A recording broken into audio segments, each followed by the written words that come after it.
Bien, les origines de cette affaire, tout d'abord, résident dans le fait que mon père, magistrat à la carrière fulgurante grâce au piston dont il a bénéficié de la part de ma famille, et qui en août 2002 a cru très malin de publier sur Internet, de faire publier sur Internet des photos porno de sa deuxième femme, qui est une ex-prostituée qui s'est fait épouser sur un chantage. Suite à cela, les sites en question qui visaient à casser le chantage et à se débarrasser de cette femme ont échappé à son contrôle et ont amené au déchaînement de tout un ensemble de persécutions relativement inédites déchaînées par ce magistrat à l'aide d'un système qui est sous son contrôle contre son ex-femme et contre ses deux enfants. Il y a même Interpol et le FBI. Il nous a tout fait subir, de la perquisition à la menace de défenestration pendant ma garde à vue, et nous a fait poursuivre par un ami à lui, qui est un juge d'instruction, par ailleurs connu pour être un museleur d'antipédophiles. Excuse-moi de t'interrompre, tu viens de prononcer menace de défenestration. Ça veut dire que pendant la garde à vue, tu as été menacé de mort? Tout à fait. Par qui? Par Hervé Mollès, qui est un gradé de la brigade de répression du banditisme du SRPJ de Montpellier. Au moment où j'allais aux toilettes, je pourrais détailler l'anecdote. Hervé Mollès? Tout à fait.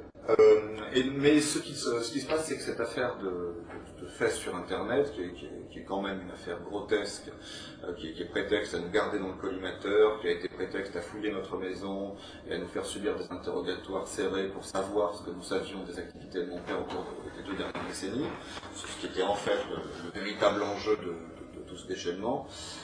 Cette affaire grotesque, donc, disais-je, n'est que l'arbre qui cache la forêt, puisqu'elle a amené à la découverte d'un volet de l'affaire Allègre qui normalement aurait dû rester secret à tout jamais et qui a éclaté suite au fait que mon père, lorsque ces sites ont échappé à son contrôle, se sont retrouvés entre autres dans le magazine d'entrevue, plus tard dans François, a été saisi de panique, a fait chanter les mauvaises personnes, a obtenu par ce chantage à la fois des garanties écrites d'impunité offertes par la chancellerie et par le garde des Sceaux Dominique Perben, et donc s'est retrouvé par la suite terriblement menacé de mort par les forces qu'il a essayé de faire chanter, c'est-à-dire tous ses petits amis du système, et donc suite à cela veut nous déballer tout ce qu'il savait au sujet de ce fameux volet secret de l'affaire.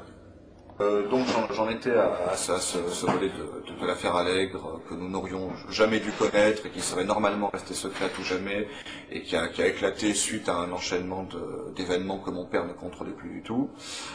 Craignant que ces sites internet ruinent sa carrière, surtout à partir du moment où ils ont été repris donc par certains médias de presse écrite, outre les garanties écrites d'impunité qu'il a obtenues de la part de la chancellerie et de Dominique Perben en personne, il n'a pas pu résister à utiliser ses méthodes habituelles de maître chanteur. Notre père est quelqu'un qui depuis plusieurs décennies était comme un dragon sur un tas de dossiers compromettants, de documents de toutes sortes, dont des photos qu'il s'était ménagées au cours de ces dernières années. Notre père est venu nous trouver à Toulouse alors que nous étions encore étudiants pour nous dévoiler ce que nous racontons d'ailleurs dans les interviews qu'ont publié les différents sites internet mentionné en introduction, c'est-à-dire l'existence d'un groupe secret de gens de pouvoir de tout type de milieux, la politique, la finance, on nous a parlé de gens des milieux médicaux, même universitaires. Ce groupe secret recrutait beaucoup dans les milieux judiciaires et même les policiers haut gradés y étaient très appréciés. Et il s'agirait d'un groupe secret dont les activités consistent à mener des sortes de cérémonies dans le plus grand secret, où l'on conjugue des pratiques aussi étranges et uniformément dégoûtantes que la sexualité de groupe, la scarification. Il a évoqué devant nous des images vous faire drécher les cheveux sur la tête. Il nous parlait de chair calcinée, de brûlures de cigarettes, de chair transpercée. Il nous disait que les personnes qui étaient torturées, parfois tuées à l'occasion de ces séances, déjà les personnes tuées n'étaient jamais consentantes, et que parmi les personnes torturées, il y avait des malades qui réclamaient ce genre de traitement, et puis des personnes non consentantes, parfois des enfants, qui étaient d'abord torturés puis mis à mort, le tout filmé, faisant l'objet d'un trafic de cassettes vidéo illégales qui s'échangerait à des prix fous sous le manteau. Il nous a dit que les proies de ce groupe de prédateurs de la haute société étaient recrutés dans les couches les plus basses de la société et parmi les catégories de personnes que personne n'irait rechercher. Il nous a parlé de prostituées, il nous a parlé de clodos, je cite le terme employé par un magistrat. Il a même mentionné parfois des étrangers en situation irrégulière, suivant ce qui leur passait sous la main, j'imagine. C'est-à-dire des gens qui soit ont rompu des liens avec leur environnement, soit n'ont pas d'existence légale, c'est ce qui est le cas justement d'étrangers en situation irrégulière, et donc en tout cas des gens que personne ne va aller chercher, ou à propos desquels toute enquête sera plus ou moins vouée à l'échec dès le départ. Et puis alors bien entendu, les membres de ce groupe, de par les positions influentes qu'ils occupent, sont à même, dans le cas où certaines affaires menaceraient de sortir, eh bien de les couper dans l'œuf en manipulant les leviers qui sont les leurs, d'autant qu'ils se tiennent tous entre eux par la barbichette. Donc ce qui se passe, c'est que notre père se sentait sa vie terriblement menacée, parce que au moment où il a cru que sa carrière était ruinée du fait des fuites qu'il avait eues à propos des sites internet, qu'il a fait pareil sur sa deuxième femme. Il a fait pression sur Dominique Baudis, qui était un de ses amis personnels, pour s'assurer que cette affaire ne sorte jamais dans les médias audiovisuels. Et il est vrai que le pressbook que nous avons réuni contient des articles de presse écrite, mais que c'est très tranché. Les médias audiovisuels, pourtant prévenus, n'ont jamais traité cette affaire, donc il faut croire que Dominique Baudis, qui a assez d'influence pour s'inviter sur TF1 quand il veut, alors que François Hollande était prévu de plus longue date ce soir-là, a aussi assez de pouvoir probablement pour empêcher, du moins pour un temps, la sortie d'une telle affaire dans les médias audiovisuels. En tout cas, tout semble le corroborer. Et donc notre père nous a indiqué aller voir Dominique Baudis, encore à Toulouse, comme quoi tous nous sur Toulouse, dans cette affaire, un week-end, pour exercer sur lui des pressions, afin d'obtenir que les médias audiovisuels ne couvrent pas cette affaire, ce qui fut fait. Simplement, le problème, c'est que le chantage est une arme qui est à double tranchant, et que autant la manipulation déraisonnable de cette arme a permis à notre père d'obtenir dans un premier temps tout ce qu'il voulait, le non-traitement par les médias audiovisuels, le non-relayement de cette information, et puis les garanties écrites de la chancellerie, autant après l'avoir rassuré de cette manière et avoir attendu que les choses se tassent un petit peu, il semble que ce chantage très déraisonnable l'ait mené à sa perte et l'ait mené à sa mort. Donc il y a eu trois entrevues. Notre père savait où nous trouver. À Toulouse, il savait que nous étions étudiants, il avait nos certificats de scolarité. Voyant que le sol se dérobait sous ses pieds, ne sachant plus vers qui se tourner, je pense que malgré tout ce qu'il nous avait fait subir dans le passé, puisque en France, ce n'est pas une magistrature que nous avons, c'est une véritable pourristrature. Nous savons de quoi nous parlons, nous sommes de la boutique, nous sommes du système, je suis ancien Sciences Po et juriste de 3e cycle avec mention, ma sœur est aussi dans ce cas, nous sommes enfants de magistrats et je peux vous dire que notre mère a vu pas mal de choses pendant des années en tant que femme de magistrat. Notre père était un homme qui a été transformé en monstre par ce système qui fabrique des monstres. Oui, les nouveaux inquisiteurs, ceux qui se posent en moralisateurs de la société, sont en fait des gens qui n'ont pas de leçons à donner à quelconque malfrat. Voyez-vous, les criminels, au moins, ont un code d'honneur, à ce qu'il paraît, ce qui n'était pas le cas de mon père, qui a jugé les autres à haut niveau pendant des années, puisqu'il était président de chambre de cour d'appel.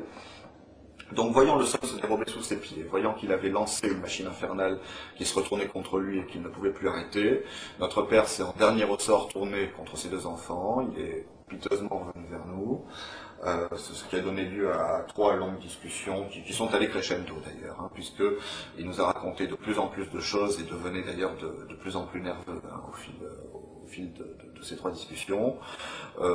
Il se sentait menacé, ce qui apparaissait déjà en filigrane dès la première discussion.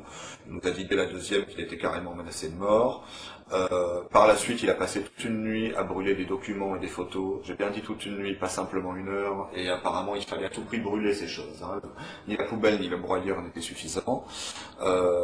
Nous ne savons pas s'il a brûlé tout ce qu'il avait en sa possession, mais il en a brûlé en tout cas au moins une partie substantielle, et sa motivation pour cela était apparemment de sauver sa tête. Il a estimé que les personnes qui auraient intérêt à se débarrasser de lui pourraient peut-être cesser d'en vouloir à sa vie s'il se débarrassait de ses cartouches, et il semble en fait que ce soit le fait pour lui d'avoir brûlé ses vaisseaux de la sorte, de se débarrasser de ses dernières munitions, qui a justement amené ces gens-là à passer à l'acte. Donc ce qui se passe, c'est que rien n'est normal à propos de la mort de notre père. Il est mort le 22 février 2003, nous sommes aujourd'hui en septembre 2005. Depuis tout ce temps-là, nous n'avons cessé de remuer ciel et terre pour savoir la vérité sur la mort de papa.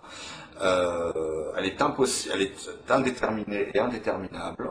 L'acte de décès ne mentionne aucune cause du décès, ni l'intervention d'aucun médecin. On dit simplement qu'une personne qui travaille dans une entreprise de pompes funèbres a constaté qu'il était mort, on l'a aussitôt mis en boîte et au feu. Nous n'avons jamais été prévenus de la mort de notre père, nous l'avons appris que par la suite, alors qu'il était trop tard pour... Sa deuxième femme nous l'a délibérément caché.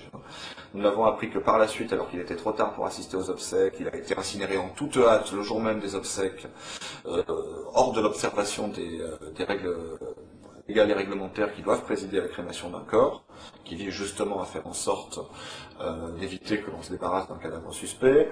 Dès que nous l'avons su, nous avons saisi les 2 enfants d'un magistrat haut gradé en exercice, mort dans des conditions suspectes. On saisit personnellement le garde des Sceaux, en recommandé avec accusé de réception, de la mort suspecte de leur père. Nous attendons toujours sa réponse. Il n'ose même pas nous répondre. Pas plus qu'il n'ose répondre aux 15 parlementaires de l'opposition, députés, sénateurs confondus, qui l'ont saisi de ce dossier. En février dernier, en février 2005, monsieur le député Maxime Grémetz a de nouveau saisi le garde des Sceaux au sujet de la mort de notre père, établissant des parallèles plus qu'édifiants entre sa disparition et celle du juge toulousain Bernard Borel. Cette question est parue au journal officiel et Maxime Grémetz attend toujours la réponse, alors que le groupe l'a reposée suivant une procédure prioritaire. Et la réponse n'a pas été apportée dans le délai normal en cas de question prioritaire. Faut-il s'en étonner? Rien n'est normal dans cette affaire. Et j'ajouterai que notre père nous a donné toutes sortes de détails qui sont tout à fait vérifiables et qui sont repris plus en détail dans les interviews écrites qui sont parues sur Internet, donc à propos de ces soirées, à propos des personnes participants. Et d'ailleurs, bon, cette interview est accompagnée de schémas qui sont plus qu'édifiants et qui prouvent que notre père et sa clique sont le chaînon manquant qui permet enfin de tout éclairer dans l'affaire Allègre. Ce dont tout le monde se doute, c'est qu'il y a derrière l'affaire Allègre beaucoup plus de vérité que ce que l'on a bien voulu dire.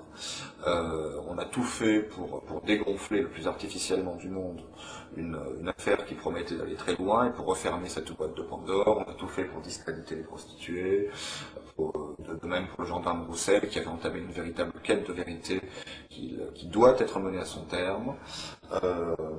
Mais ce qui se passe, c'est que jusqu'à présent, tout ce que le grand public a pu savoir, vu tous les efforts qui ont été déployés pour étouffer cette affaire, et dont les efforts déployés par Dominique Perpen, qui a envoyé tout de suite sur Toulouse un membre du parquet qui est affectueusement surnommé par ses collègues les faceurs, par rapport à ce fait d'armes passé dans d'autres affaires impliquant le pouvoir. On retrouve toujours les mêmes personnes un petit peu partout. Bon, devinez pourquoi Perben s'est impliqué dans l'affaire Roche. C'est compromis à voler au secours du moins défendable des magistrats et essaye en même temps d'étouffer l'affaire Allègre. Ce qui se passe, c'est que notre père, Jean Kubiek, un ami intime à lui, un compagnon de promotion de l'ENM, qui assistait à son mariage avec ma mère, que j'ai rencontré à plusieurs reprises pendant mon enfance, ainsi qu'un certain nombre d'autres, sont tous très liés et il y a plein de données factuelles qui permettent de le prouver. Je pense par exemple à un ensemble de faits entre mille. Le couple Ignacio, le mari étant cité dans le dossier Allègre, est un couple qui s'est connu alors qu'ils étaient en poste au Havre, et mon père était leur supérieur, et beaucoup plus haut puisqu'il officiait à la cour d'appel de Rouen, donc dans le même ressort de cour d'appel, et c'est là qu'il les a connus. Kubiek a été à la fois le supérieur immédiat de Bourraguet et le subalterne immédiat de Wolf. Il est aujourd'hui encore le supérieur immédiat de Bourraguet, si je ne m'abuse. Je n'ai pas mon schéma sous les yeux. Mais il y a tout un ensemble de corrélations, de dates, de lieux, de faits, de liens entre tous ces gens, qui font que tout ce qu'on voyait dans le premier traitement de l'affaire Allègre, qui a mené à ce non-lieu qui est aberrant, ce sont quelques bulles qui crevaient la surface, mais qu'on n'arrivait pas à connecter. Mais il y a un véritable volet roche de l'affaire Allègre, de cette affaire Allègre, qui permet de compléter le schéma et de comprendre enfin la vérité. Et la vérité, c'est que c'était facile de charger Patrice Allègre comme bouc émissaire, serial killer.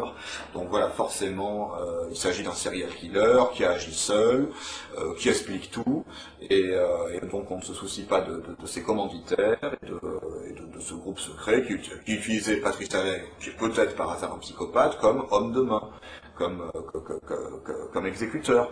Bon, j'apprends que Marc Bourraguet prenait l'apéritif avec Patrice Allègre. Pour se dédouaner, il dit « Patrice Allègre m'a été amené par un ami commun ». Or, figurez-vous que cet ami commun a été décrit par la presse comme bien connu dans les milieux de la cocaïne toulousaine.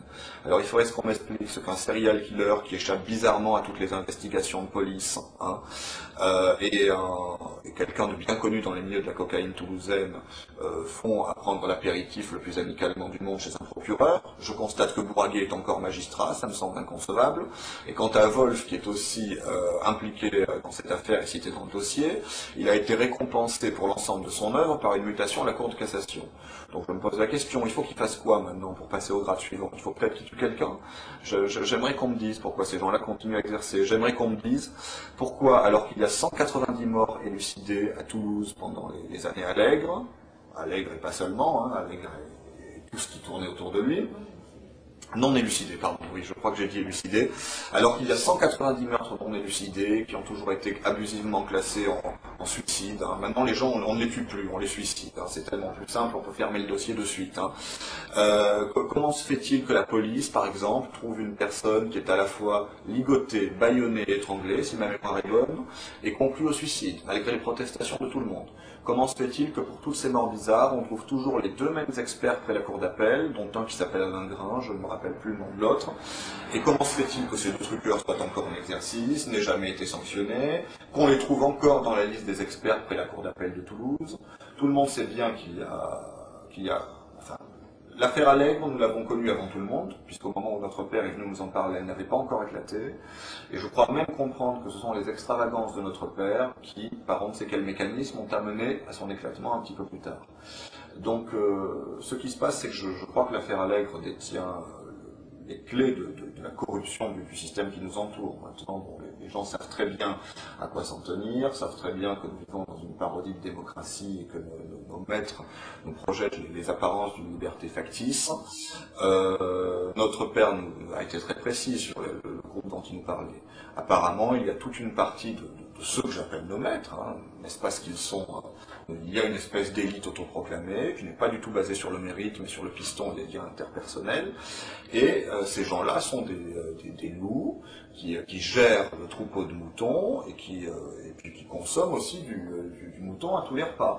Donc il y a un groupe de prédateurs qui, à mon avis, n'existe pas seulement sur Toulouse. Bon, il se trouve que c'est sur Toulouse que ça a éclaté, puisque bon, la magistrature et toutes ces choses sont beaucoup plus gratinées, beaucoup plus mafieuses dans le sud. Hein. On connaît aussi le ressort de Nice et encore bien d'autres choses à dire. Mais le peuple doit être conscient qu'on le trompe, que sa pseudo-élite autoproclamée qui le trompe depuis beaucoup trop longtemps est en fait un ramassis d'opportunistes, d'arrivistes qui nous ont réduits en esclavage sans qu'on s'en aperçoive, qui ont pris le contrôle de nos vies et qui donc estiment pouvoir exercer une prédation sur le troupeau, pouvoir transgresser toutes les lois, y compris celles de la morale et de la décence la plus basique, alors qu'ils sont eux-mêmes chargés de les faire respecter et eux-mêmes payés pour nous les faire respecter. Et donc, bon, c'était très clair, notre père nous a parlé d'une sorte de secte, donc, derrière lequel il y avait d'ailleurs une sorte de corpus idéologique. Qu'est-ce qu'on raconte? Donc, comment fonctionne cette secte? On approche les gens qui ont de la puissance. Hein. Si on n'a pas de pouvoir, on n'est pas intéressant, on reste dans la piétaille. On reste dans le troupeau. Alors à partir du moment où quelqu'un a du pouvoir, où il peut servir, où on est bien entre soi, on songe éventuellement à le recruter. Du moment qu'on a décelé chez lui, bien entendu, la corruption morale qui fait de lui un membre propice. On ne veut surtout pas recruter quelqu'un qui pourrait faire éclater le groupe ou qui pourrait dénoncer ce à quoi il a assisté. Donc on recrute des gens qui semblent intéressants et chez lesquels on a décelé cette espèce de vocation que je qualifierais de diabolique, de participation à ces activités. On l'invite d'abord à des soirées moins extrêmes que celles que la personne sera amenée à connaître par la suite, mais au cours desquelles on l'enferme, hein, en filmant ce qui se passe dans ces soirées, en y faisant participer, ce qui permet de s'assurer de la loyauté future du membre et qui ne parlera jamais à personne.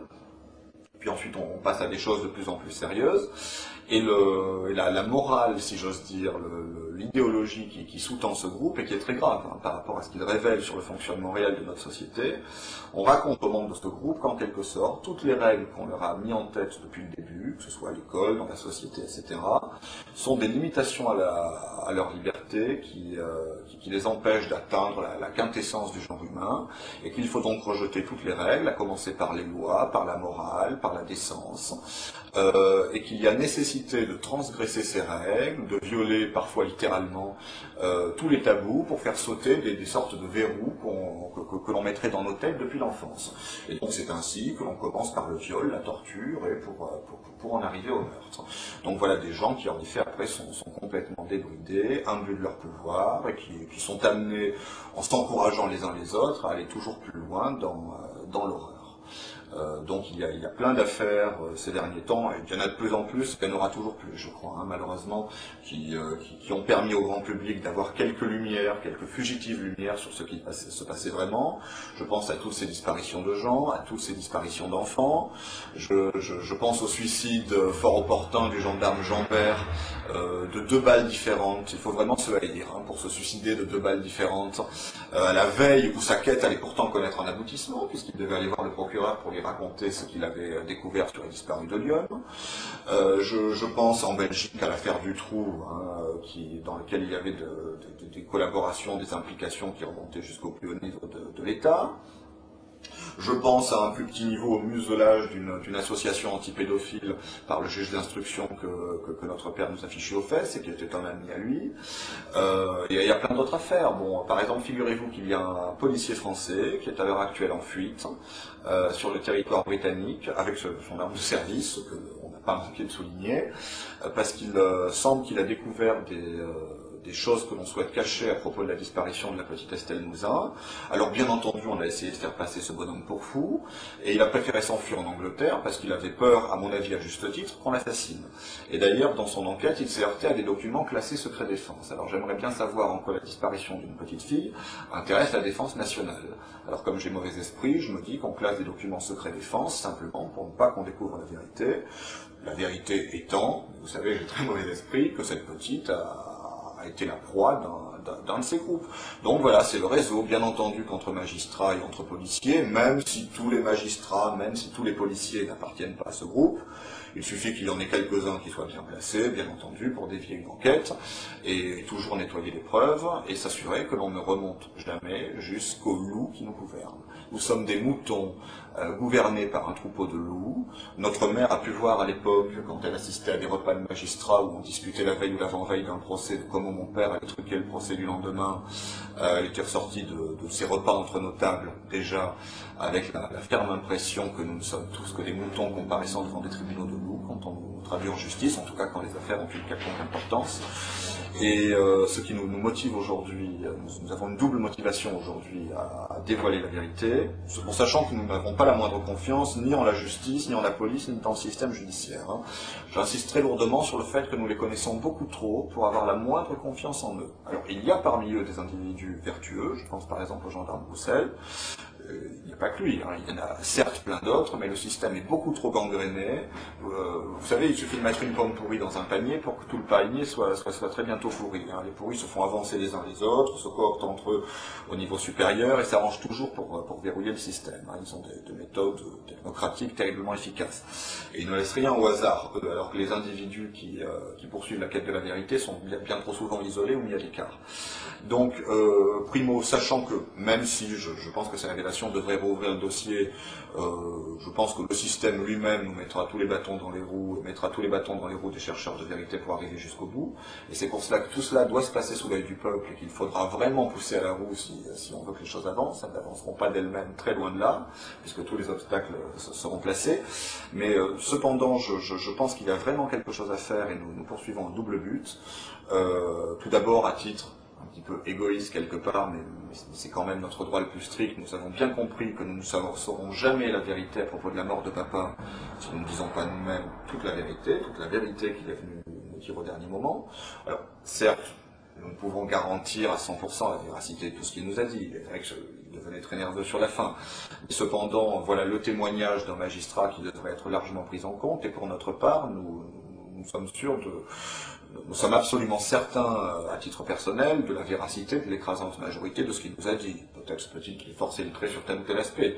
Quand bien même cela serait le cas, la réalité restante reste quand même on ne peut plus terrible. Et puis d'un point de vue plus altruiste, je pense que cette affaire est l'occasion idéale de faire œuvre de salubrité publique. Tout le monde sait très bien que notre système est corrompu jusqu'à la moelle, aurait grand besoin d'un coup de balai, mais bon, il sait faire taire les opposants, à coup de procès, à coup de contrôle des impôts. Notre père magistrat pouvait faire taire le contrôle des impôts à qui il le voulait, hein. Il ne s'en est jamais privé. Donc le système a des anticorps contre la vérité, contre ceux qui... si vous voulez, c'est un petit peu comme si une maladie avait pris le contrôle d'un corps, et donc décidé de lutter contre tous les remèdes qu'on souhaiterait lui appliquer. Bon, la gangrène en est arrivée à un tel point, et une fois encore nous savons de quoi nous parlons, que le système lutte de toutes ses forces contre ceux qui souhaiteraient le rationaliser. Cependant, il semble que cette affaire est en effet une occasion unique par tout ce qu'il y a en conjonction. Je crois qu'on n'est pas prêt de revoir une affaire où tous les voyants s'allument en rouge de la sorte.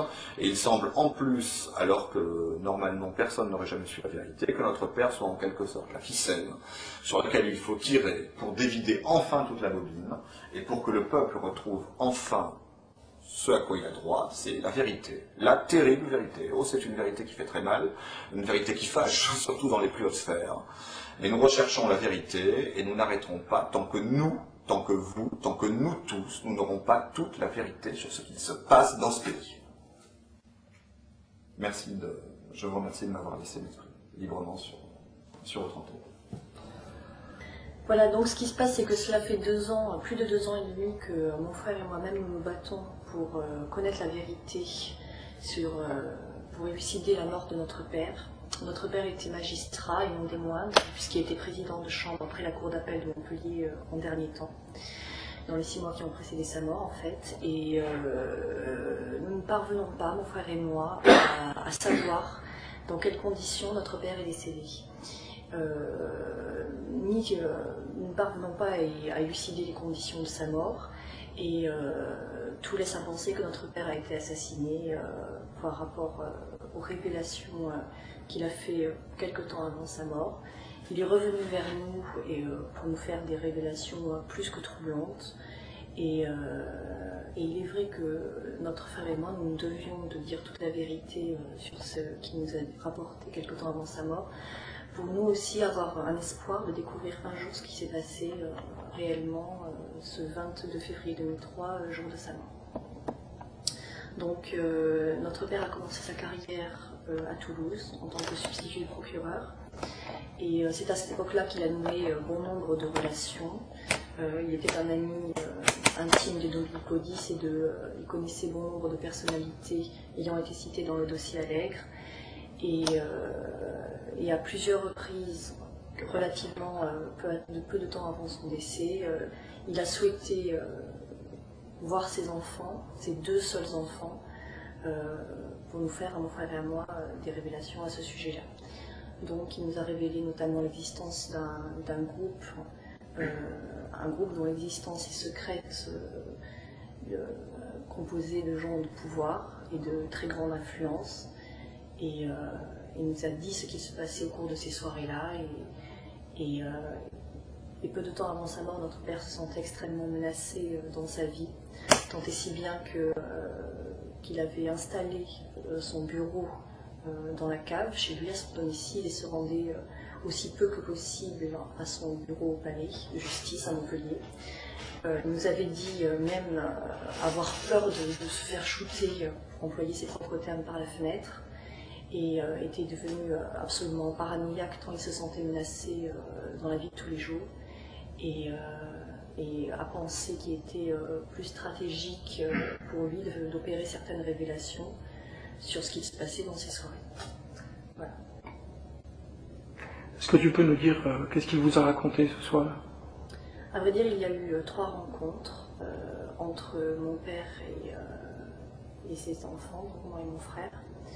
Et il nous a donné de nombreux éléments qui donnent la chair de poule et qui font froid dans le dos lorsqu'on les entend. Il nous a notamment parlé de sortes de cérémonies et d'une philosophie qui est diffusée dans ce genre de groupe. Une philosophie qui consiste dans le dépassement des limites humaines.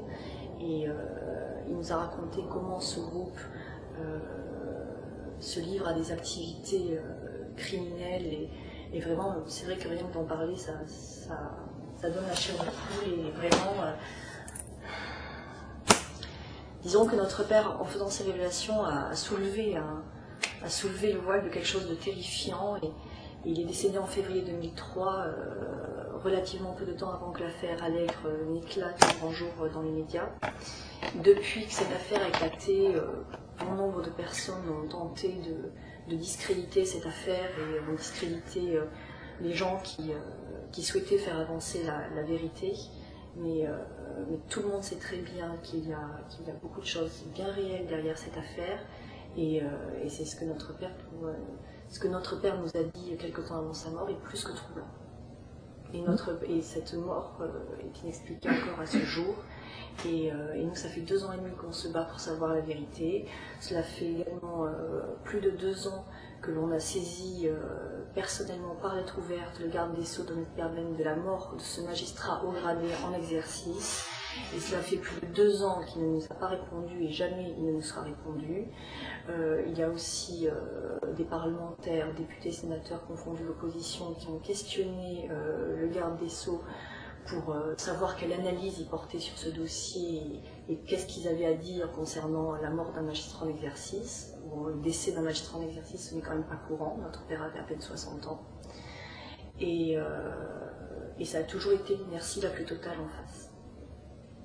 Ce groupe est composé de gens d'influence et qui se protègent entre eux.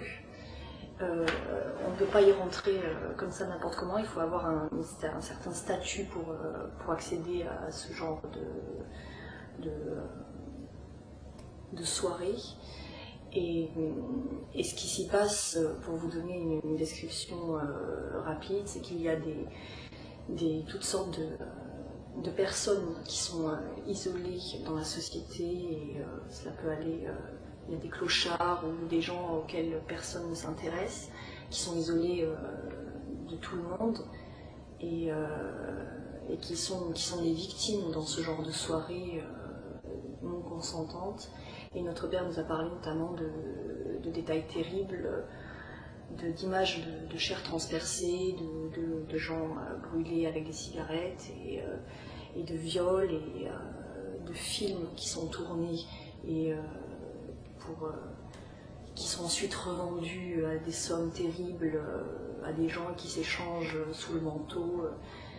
Voilà ce qui se passe à ce genre de soirée. Et tous ces gens d'influence se retrouvent au nom d'une philosophie qui viserait à dépasser les limites humaines. Dans quel intérêt? Dans quel but? Écoutez, je crois que la psychologie de ce genre de gens est très difficile à percer, mais je pense qu'une très grande perversité morale, une perversion, une grande corruption intérieure anime les gens de pouvoir qui sont dans ce groupe. Est-ce qu'il vous a parlé de sacrifices humains ou de rituels sataniques ou d'autres choses? Il nous a parlé effectivement de rites et comme je vous le disais, de cette philosophie qui n'est pas sans rappeler certains rituels. Est-ce qu'il vous a dit qu'il avait assisté à des sacrifices humains?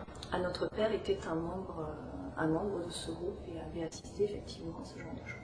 Il a réalisé. C'est la raison pour laquelle il était à ce point-là terrifié et qu'il se sentait menacé dans sa vie. Parce qu'il savait beaucoup trop de choses sur beaucoup trop de gens qui participaient à ce genre de soirée et qu'il avait notamment de nombreux éléments à ce sujet-là.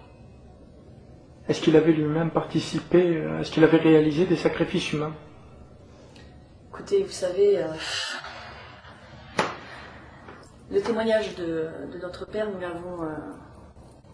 l'avons reçu, nous l'avons rapporté de la manière la plus exacte possible. Il nous a dit ce à quoi il avait assisté et ce qu'il avait vu.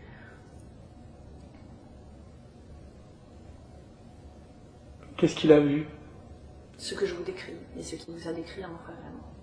D'accord.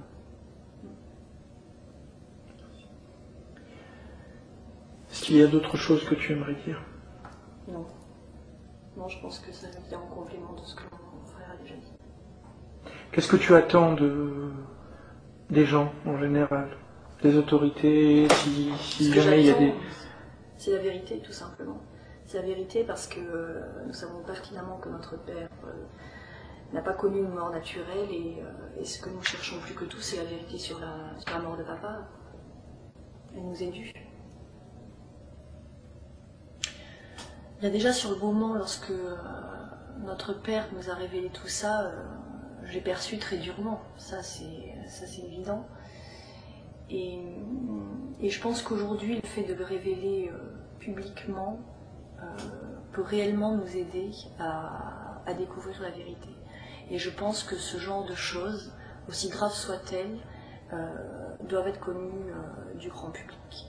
Et les gens doivent savoir ce qui se passe dans les coulisses de la société. Les gens doivent savoir ce que les gens de pouvoir et les gens d'influence que l'on dit respectables font de leur hobby. Et tout cela ne doit pas rester secret, doit être révélé au grand jour. Donc j'aspire à un grand souffle de vérité.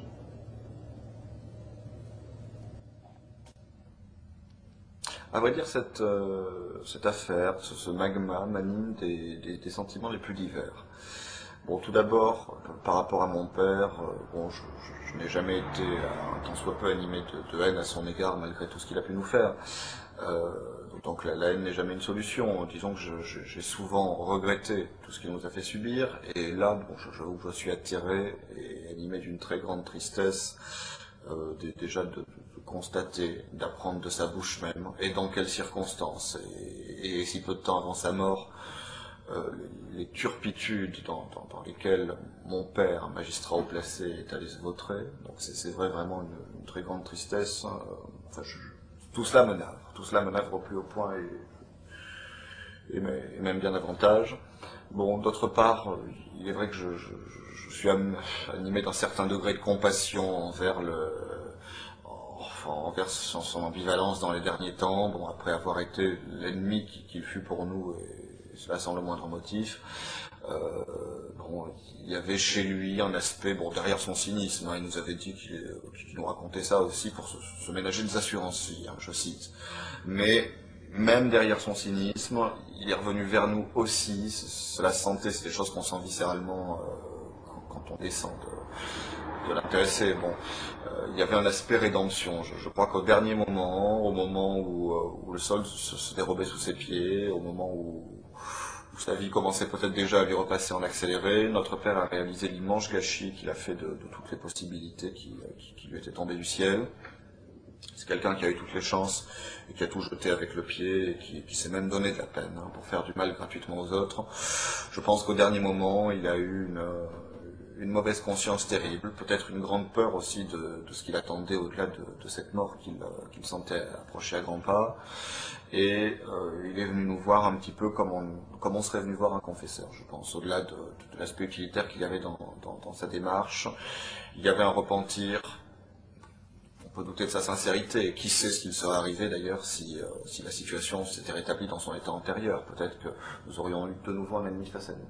Mais il y avait en tout cas une sincérité du moment, une quête de rédemption dans ces dernières confessions d'un homme qui a contemplé l'abîme et qui se retrouve poussé par-dessus le bord par ses compagnons de route lors de ces dernières années dans ces explorations abyssales je pense, des profondeurs du mal dont peut être capable l'être humain. Je pense que ces gens-là, si vous voulez, très imbus de leur pouvoir, finissent par se prendre pour des demi-dieux et plus du tout pour des humains, pour des gens qui n'ont plus à respecter aucune règle, et qui n'ont plus qu'à explorer l'étendue de leur pouvoir et des turpitudes et des abus qu'ils peuvent se permettre, comme s'il y avait une espèce de course vers le pire, de record à battre en la matière. Il semble que notre père était bien placé dans cette course. Bon, et puis d'autre part, d'un point de vue plus général, il s'agit des sentiments finalement personnels, de regrets face à tout ce gâchis, à notre sujet. Je pense aux victimes, bien entendu. Enfin, à ce système de mort, à cette expression d'un véritable système de mort dont notre père était partie intégrante.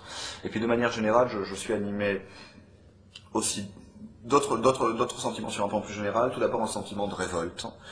J'aimerais bien qu'on m'explique comment un dixième, comment un centième de tout cela peut se produire dans un état de droit, soi-disant, dans une démocratie, soi-disant, à moins qu'on nous ait menti.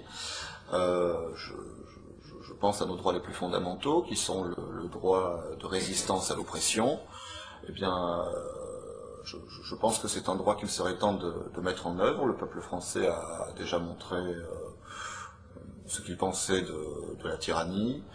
Je pense qu'il y a une tyrannie qui ne dit pas son nom, qui s'est déjà installée, qui persiste à s'installer. Les juges ont un pouvoir exorbitant qui n'est contrebalancé par aucune responsabilité. Comme tout citoyen, les juges doivent être responsables, au civil comme au pénal, de leurs actes, de leurs erreurs, doivent payer avec leurs biens personnels, les victimes ne sont pas indemnisées avec nos impôts, les juges sont des gens qui jouent avec nos vies. Le juge Burgot a brisé la vie de 13 personnes à Outreau, que strictement rien accusé, cautionné par la Chambre de l'instruction, cautionné par le restant du système. Comment se fait-il qu'un juge peut, simplement le plus discrétionnairement du monde, décider que 13 personnes doivent passer 3 ans en prison alors qu'elles n'ont pas été condamnées par un tribunal, et puis le tout sera ensuite financé à 100 000 € chacun par nos impôts, et le dit juge, le juge Burgot, sera récompensé pour l'ensemble de son œuvre par une promotion au parquet antiterroriste de Paris, où il pourra causer encore bien davantage de dégâts. Donc il y a des déséquilibres flagrants dans le système. Je pense que le système n'est pas réformable et qu'il est temps que le peuple qui avait confié le pouvoir judiciaire est un pouvoir qui n'appartient qu'au peuple. Ce pouvoir a été confié aux juges pour servir. Ils l'ont détourné en moyen de domination mobilisé pour asservir. Il est temps que le peuple se mène à nouveau de ses propres affaires, qu'il a trop longtemps déléguées aux mauvaises personnes. Et donc j'ai un sentiment de révolte qui me donne envie de rappeler à tous ceux qui pourront regarder cette bande notre droit constitutionnel à tous, et même notre devoir citoyen de résistance à l'oppression lorsqu'elle se manifeste. Je pense qu'il n'y a plus grand monde qui ait le moindre doute à ce sujet-là. Donc attendons-nous. Et puis bon, au-delà de ce sentiment de révolte, pour terminer sur une note plus positive, je suis animé par un immense espoir. Je pense que le système est malade et que cette maladie est devenue tellement évidente, tellement grave, qu'elle est en train de générer ses propres vaccins. Je pense que les gens comme nous sont plus nombreux que ce qu'ils croient.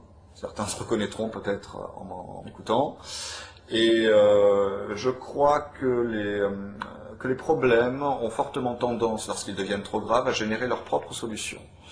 Cela fait beaucoup trop longtemps que le vase déborde, et je pense que cette affaire est l'occasion idéale, en dévoilant enfin des choses pour lesquelles on n'aura épargné aucun effort pour les dissimuler au peuple. Je pense que la vérité va enfin apparaître en pleine lumière, et que la vérité nous rendra libres. Ce que je crois, c'est que notre société est devenue un théâtre d'ombre, est devenue le lieu d'une imposture. Nous sommes tous un petit peu sur une scène, ne nous doutant pas que nous sommes les héros et surtout les victimes d'une pièce qui est écrite en coulisses. Nous sommes déjà passés de l'autre côté du rideau. Notre père faisait partie des gens qui ont tout pouvoir sur ce qui se passe sur la scène. Nous savons exactement ce qui se passe dans les coulisses.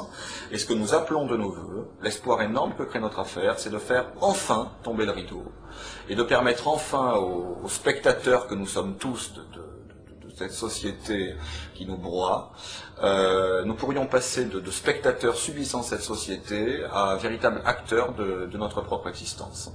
C'est le but de notre initiative. Nous souhaitons faire tomber le rideau, que tout le monde voit enfin ce qui se passe dans les coulisses. Et je peux vous dire que le spectacle, s'il est certes surréaliste, n'est pas beau du tout à voir, mais je pense qu'il est plus que temps de passer à autre chose, et que cette affaire crée cet espoir. Nous souhaitons être les porteurs de cet espoir. Et croyez bien que nous n'arrêterons jamais de poursuivre la vérité jusqu'à ce que nous l'ayons trouvée, jusqu'à ce que nous puissions enfin la faire connaître à tout le monde. Merci de votre attention. Christian Cotten, tu viens d'assister donc à cet enregistrement. Qu'est-ce que tu en penses? J'ai rencontré Charles Yann Roche il y a 1 an et demi. Et j'ai découvert leur histoire par étapes successives. Je les ai écoutés plusieurs fois me raconter la même histoire, avec à chaque fois de nouveaux détails, des compléments d'information, des précisions. Je me suis posé la question de savoir quelle crédibilité est-ce que je peux accorder à leur discours. Pour le moment, après les avoir entendus, je crois, au moins 5 fois raconter leur histoire, à moi, devant d'autres personnes, pour le moment, je n'ai pas réussi à trouver dans leur discours, dans leur comportement, dans leurs attitudes, de failles qui me contraindraient à m'interroger sur la crédibilité de leurs propos. Je veux dire par là que ils me paraissent des gens sains d'esprit, vivants, réagissant comme toute personne, j'allais dire normalement constituée, ce qui ne veut pas dire grand-chose, mais comme toute personne confrontée à une situation de violence pourrait réagir, c'est-à-dire d'abord par beaucoup de souffrance, et puis lorsque la souffrance, les premières souffrances sont dépassées, par une volonté de savoir, par une volonté de faire savoir, par une forme de colère, de révolte, de rébellion, ce que Charles Louis a tout à fait bien exprimé tout à l'heure. Et donc j'en arrive à un endroit où je suis obligé de me dire eh bien oui, il y a de grandes chances que tout ce que ces deux jeunes nous racontent correspondent à des faits qui ont une forte probabilité de pouvoir être considérés comme réels. Ce qui évidemment me laisse au moins rêveur, au minimum, et pose un certain nombre de questions sur l'état du fonctionnement de notre société, et en particulier du système judiciaire. Parce que de quoi nous parle-t-il en résumé? Il nous parle de ce que certains vont peut-être qualifier de pratiques sataniques. Bon, je ne sais pas trop ce que ça veut dire, mais il semble que leur père, enfin non seulement il semble, mais cet homme leur a déclaré avoir participé à des cérémonies rituelles organisées, structurées, conduites par ce que Charles Louis appelle dans ses propos et dans l'interview notamment que nous avons publié des célébrants. On est donc dans un cadre qui se rapproche de pratiques entre guillemets religieuses, où j'imagine que des gens se regroupent pour vivre en commun une expérience collective, où il s'agirait d'expériences de sexe entre des individus, à 2, à 3, à 15, je ne sais pas, en tout cas des pratiques de sexualité de groupe. Bon, jusque-là, ma foi, une célébration rituelle et puis le fait de s'envoyer en l'air à plusieurs, je vois pas où est le problème. Là où il commence à y avoir un problème, c'est lorsque l'on commence à nous parler de torture, de sévices diverses pratiqués sur les participants, et puis surtout lorsque l'on commence à nous dire qu'un certain nombre de ces cérémonies se terminent par des morts. Qui sont ces morts? Il semblerait que ce soit des anonymes, des victimes anonymes que l'on ramasse peut-être dans la rue. Alors c'est un peu surprenant, mais on nous parle de clochards, de SDF, mais on nous parle aussi de prostituées, on nous parle de prostituées mineures, c'est ce que déclarent à d'autres moments Charles Louis et Diane. Y a-t-il des enfants dans cette cérémonie-là? Je ne sais pas, mais quand on parle de mineurs, on n'est pas très loin de l'enfance. Et puis alors ce qui me pose quand même un tout petit peu question, c'est que l'on ne nous parle pas là de gens dont on pourrait penser qu'ils sont atteints de pathologies psychiatriques diverses et variées et qui se seraient enfuis soit de prison, soit d'hôpitaux psychiatriques. Non, on nous parle de magistrats, on nous parle d'hommes politiques, on nous parle de financiers, on nous parle d'universitaires, on nous parle d'hommes des médias, on nous parle de ce qu'il est convenu couramment d'appeler des notables, qui se regrouperaient par parrainage mutuel de génération en génération. J'ai des souvenirs de discours entendus de la bouche d'officiers de police retraités qui, à une certaine époque, il y a déjà de cela quelques années, m'ont raconté très exactement les mêmes histoires en m'expliquant qu'un certain nombre d'hommes politiques étaient, entre guillemets, tenus par ce type de système mafieux au travers de pratiques sexuelles collectives se terminant par des meurtres rituels. Et hélas, je reconnais dans les discours de Charles-Louis et de Diane très exactement les discours de ces officiers de police, puisque je pense à deux en particulier, qui m'ont raconté ce genre de dossier, auquel je dois dire je ne croyais absolument pas lorsque je les ai entendus pour la première fois. Ce qui me trouble beaucoup dans l'histoire de Charles et de Diane, c'est que précisément elle semble totalement liée à l'affaire Allègre, puisque l'environnement socio-professionnel de leur père, monsieur Pierre Roche, eh bien c'est le même environnement socio-professionnel que celui de l'affaire Allègre, c'est-à-dire qu'on retrouve les mêmes noms des mêmes magistrats. Je ne vais pas les reciter ici, ils sont sur les sites internet où on publie les interviews, tout le monde pourra les trouver. Il y a même des tableaux très détaillés de l'ensemble des magistrats concernés dans ce dossier. On retrouve les mêmes magistrats, on retrouve les mêmes thématiques de discours, on retrouve une seule et même culture. Faut-il rappeler que l'affaire Allègre, Toulouse, c'est pendant une dizaine d'années, sans qu'on puisse attribuer ces chiffres-là à un seul personnage, à savoir M. Allègre, mais Toulouse, c'est 190 meurtres non élucidés sur 10 ans. Donc une grande partie ont été maquillés en faux suicides par à chaque fois les mêmes experts que l'on retrouve régulièrement et dont on peut se demander si précisément ils n'auraient pas eux-mêmes fait partie du groupe dont M. Pierre Roche déclare avoir fait partie. Alors, tout ça est un peu étrange, je veux dire. Tout ça est un peu étrange. Où sommes-nous? Dans quel univers est-ce que nous vivons vraiment? Et comment est-il possible que dans ce qui s'appelle une république démocratique, un état de droit, des systèmes institutionnels aboutissent à ce genre de pratiques? Là, je n'ai pas vraiment la réponse à cette question, je m'interroge.